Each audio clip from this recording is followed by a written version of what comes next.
రాష్ట్రంలోని ప్రభుత్వ ఉద్యోగులు ఎదుర్కొంటున్న ప్రతి ఒక్క చిన్న మరియు పెద్ద సమస్యను స్వయంగా ముఖ్యమంత్రి దృష్టికి తీసుకువెళ్లి వాటిని సత్వరమే పరిష్కరించేలా తన వంతుగా పూర్తి స్థాయిలో కృషి చేస్తానని రాష్ట్ర రోడ్లు భవనాల శాఖ మంత్రి కోమటిరెడ్డి వెంకటరెడ్డి గారు ఎంతో భరోసా ఇచ్చారు. అంటే ఉద్యోగుల గోడును కేవలం విని వదిలేయకుండా ప్రభుత్వ పెద్దల వద్ద ఆ విషయాలను బలంగా ప్రస్తావించి ఒక సానుకూల నిర్ణయం వచ్చేలా చూస్తానని ఆయన మాటిచ్చారు. ఉద్యోగులు ప్రభుత్వంలో ఒక ముఖ్యమైన భాగమని, వారి సమస్యలు పరిష్కారమైతేనే పరిపాలన సాఫీగా సాగుతుందని ఆయన ఈ సందర్భంగా అభిప్రాయపడ్డారు. ఇక హైదరాబాద్‌లోని తన అధికారిక నివాసమైన మినిస్టర్స్ క్వార్టర్స్‌లో బుధవారం రోజున ఒక ప్రత్యేక సమావేశం జరిగింది.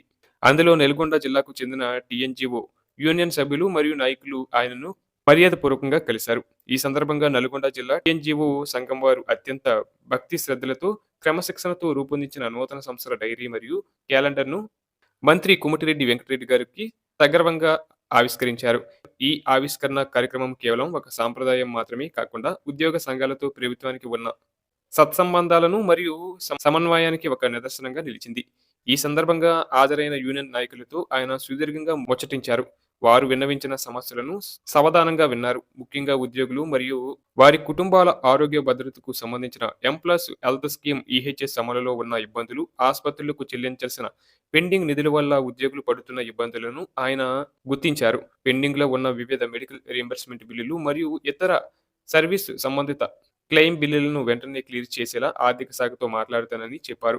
అలాగే పెరిగిన ధరలకు అనుగుణంగా ఉద్యోగులకు అందాల్సిన కరువు భత్యం డీఏ విడుదల విషయంలో ఉన్న జాప్యాన్ని తొలగించేందుకు ముఖ్యమంత్రి రేవంత్ రెడ్డి గారితో ప్రత్యేకంగా చర్చించి వీలైనంత త్వరగా జీవో వచ్చేలా చూస్తానని ఆయన ఘంటపథంగా హామీ ఇచ్చినట్లు తెలుస్తుంది.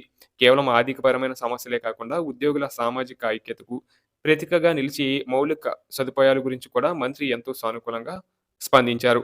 అలాగే నల్గొండ జిల్లాలో చాలా కాలంగా అసంపూర్తిగా ఉన్న ఎన్‌జీఓ మరియు టీఎన్‌జీఓ యూనియన్ భవన నిర్మాణ పనులను పూర్తి చేయడానికి తన వంతు పూర్తి సహకారం ఉంటుందని ఆయన ప్రకటించారు. ఈ భవనం నిర్మాణాన్ని త్వరలోనే పూర్తి చేయించి ఉద్యోగులందరికీ వారి కార్యకలాపాలు నిర్వహించుకోవడానికి, సమావేశాలు జరుపుకోవడానికి ఒక చక్కటి వేదికను అందుబాటులోకి తెస్తానని ఆయన స్పష్టమైన హామీ ఇచ్చారు.